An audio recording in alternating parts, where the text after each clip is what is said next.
What's up everyone, Peter from Pursuing Points here, and today I am so excited to have our first real video where I talk about all of the cashback credit cards that I'm considering for 2020. Let's dive right into it. So number 5 is actually a number of credit cards, and this one is sort of boring relative to everything else that I'm going to talk about, but basically these are cards that I don't actually have interest in from a day-to-day spending perspective.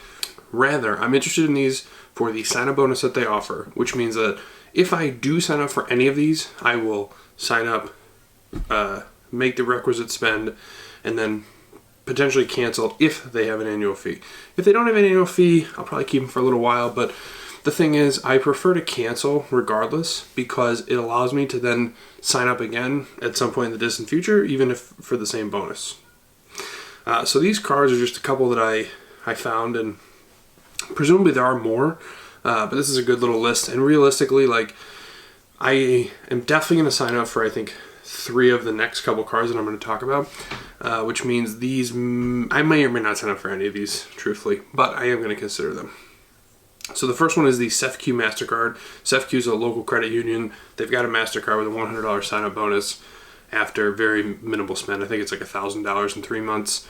So this would be a great way to get $100, and then I have a credit card at a place where I also have a bank account. Next would be the One Quicksilver.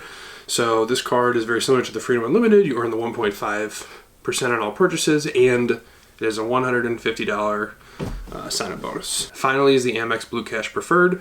Again, not a card I'm super interested in putting a lot of daily spend on because there's other cards later on that I think are going to suit my new spending patterns much more closely. But this one has a $300 sign-up bonus. So if I do opt for one of these cards, it's probably going to be that one. So next up at number 4 is the Bank of America Cash Rewards card.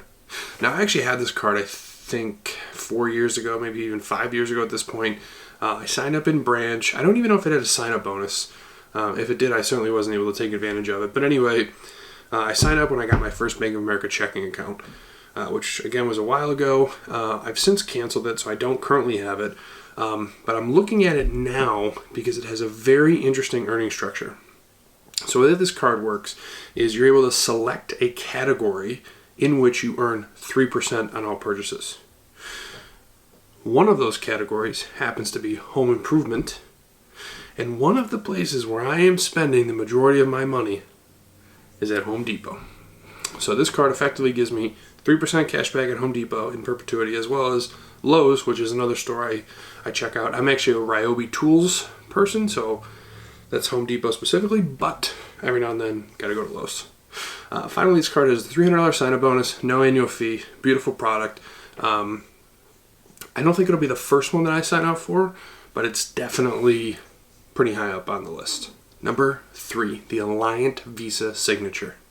Now, I had spoken about this card in my video for the most underrated credit cards, which you should definitely check out. Long story short, it does have a $99 annual fee, but you earn 2.5% on all purchases.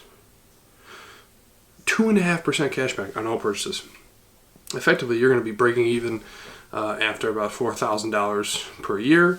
And when you factor this in with some of these other cards I'm going to talk about, there's basically, I think I can average 3% cashback on everything, which is really, really cool. This card, again, you have to sign up, like, I think it's like through a credit union, so it's not immediately obvious to me, like, if there's any hoops that I might have to jump through. But it's because of how high it is on my list, I'm going to start looking into it very seriously, and it very well could be the first card that I sign up for in 2020. Now, number 2 on the list is the Citi Double Cash.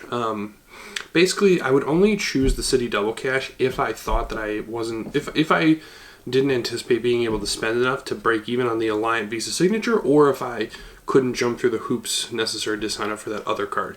Because this one offers 2% on all purchases, right? You get 1% when you buy and 1% when you pay, but it doesn't have an annual fee. So that's sort of an interesting wrinkle. I don't have any Citi products, and opening a relationship with that bank is somewhat compelling. But again, at 2% versus 2.5%, because I think I'll be able to spend enough to break even on the annual fee, the Alliant definitely ranks higher than the Citi Double Cash for me. And then finally, the number one card that I'm considering for 2020 is the Amazon Visa. Now, I told a story once about the Amazon was like the very first like real rewards card that I got.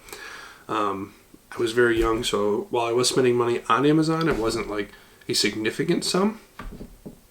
But that card was great. I canceled it many years ago at this point. So this is effectively a whole new product from Chase here and now.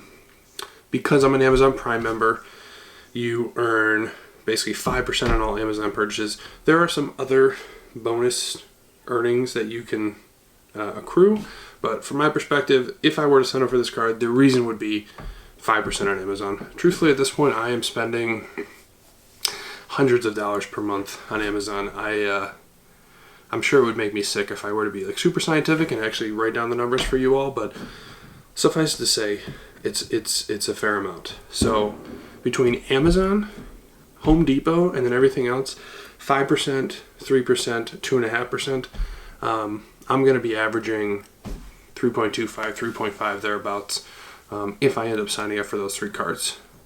So to round this all out, bottom line is I've always felt very strongly, and the advice I've always given to folks on this channel and offline as well, is you sign up for the products that will maximize your spend most effectively.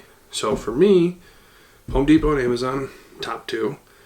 And then because I'm interested in cashback, something either like the Citi Double Cash or the Alliant make a ton of sense.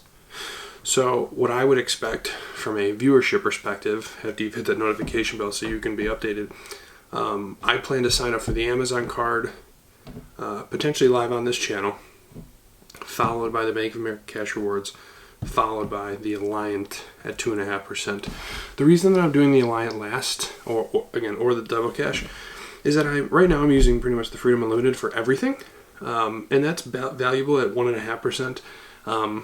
And I think so much of my spend will be at Home Depot and Amazon that even though that base spend at 1.5 is going to hurt relative to the 2.5 it could be, it's not going to be so much spend that it's really going to matter, you know?